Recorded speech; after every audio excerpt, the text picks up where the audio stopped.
ये सिर्फ एक इमारत नहीं है, ये वो जगह है जहां 1 अरब से ज्यादा लोगों की आवाज गूंजती है, जहां कानून बनते हैं, जहां युद्ध और शांति के फैसले लिए जाते हैं, जहां लोकतंत्र सांस लेता है। नई दिल्ली के दिल में खड़ा संसद भवन भारत की संप्रभुता का प्रतीक है और 13 दिसंबर 2001 को इसी जगह को मिटाने की कोशिश की गई। 13 दिसंबर 2001, सर्दियों की ठंडी सुबह, शीतकालीन सत्र चल रहा था। सांसद अपनी बैठकों में व्यस्त थे। कुछ बाहर निकल चुके थे, कुछ अंदर चर्चा में थे। सुरक्षा के कई स्तर थे, लेकिन खतरा हमेशा उसी जगह से आता है जहां शक करना बंद हो जाता है। करीब 11:40 एक सफेद एम्बेसडर कार संसद परिसर की ओर बढ़ती है। कार पर भारत सरकार का स्टिकर लगा है, गृह मंत्रालय का नाम लिखा है। दिल्ली में हजारों सरकारी गाड़ियां रोज चलती हैं और यही भरोसा इस दिन सबसे बड़ी कमजोरी बन गया। गेट पर तैनात सुरक्षाकर्मी कार को देखते हैं, पहचान देखते हैं और गाड़ी आगे बढ़ जाती है। किसी को नहीं पता था कि इस कार के अंदर मौत बैठी है। जैसे ही कार को रोका जाता है, अचानक दरवाजे खुलते हैं। कुछ सेकंड और गोलियों की आवाज संसद परिसर में गूंज जाती है। ये कोई चेतावनी नहीं थी, ये सीधा हमला था। आतंकी AK-47 और ग्रेनेड के साथ बाहर निकलते हैं। उनका रास्ता साफ था, सीधा संसद भवन की ओर। उस समय संसद के अंदर देश के कई बड़े नेता मौजूद थे। अगर आतंकी सिर्फ कुछ मीटर और आगे बढ़ जाते तो ये हमला एक नरसंहार में बदल जाता।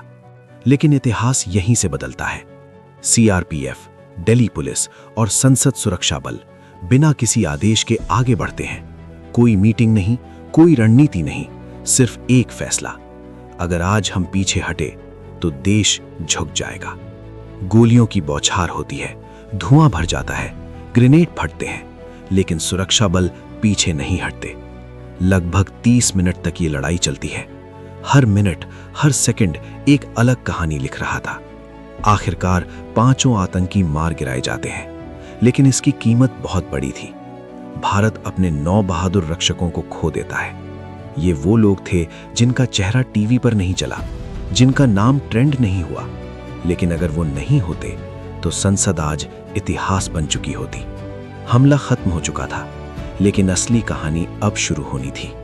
जांच एजेंसियां सक्रिय होती हैं, फोन रिकॉर्ड, वाहन, नकली पहचान, धीरे धीरे कड़ियां जुड़ती हैं। जांच में कुछ संगठनों के नाम सामने आते हैं, लश्कर-ए-तैयबा, जैश-ए-मोहम्मद।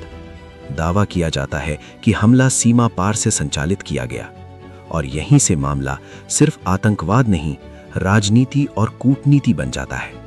जांच में एक नाम आता है, अफजल गुरु।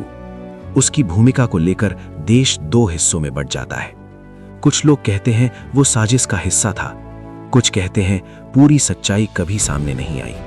सालों तक केस चलता है, दलीलें दी जाती हैं, सबूत रखे जाते हैं। इस हमले के बाद भारत और पाकिस्तान युद्ध के सबसे करीब पहुंच जाते हैं। सीमाओं पर सेनाएं तैनात होती हैं, टैंक, मिसाइल और परमाणु हथियारों की आशंका। दुनिया देख रही थी, अगर एक भी फैसला गलत हुआ तो परिणाम अकल्पनीय होगा। आज संसद पहले से ज्यादा सुरक्षित है, सुरक्षा व्यवस्था बदली जा चुकी है, लेकिन 13 दिसंबर 2001 आज भी सिस्टम की दीवारों में एक दरार की तरह मौजूद है, क्योंकि ये दिन ये याद दिलाता है कि सबसे बड़ा हमला हमेशा बंदूक से नहीं होता, कभी कभी वो भरोसे से होता है, और कुछ घटनाएं कभी पूरी तरह खत्म नहीं होती।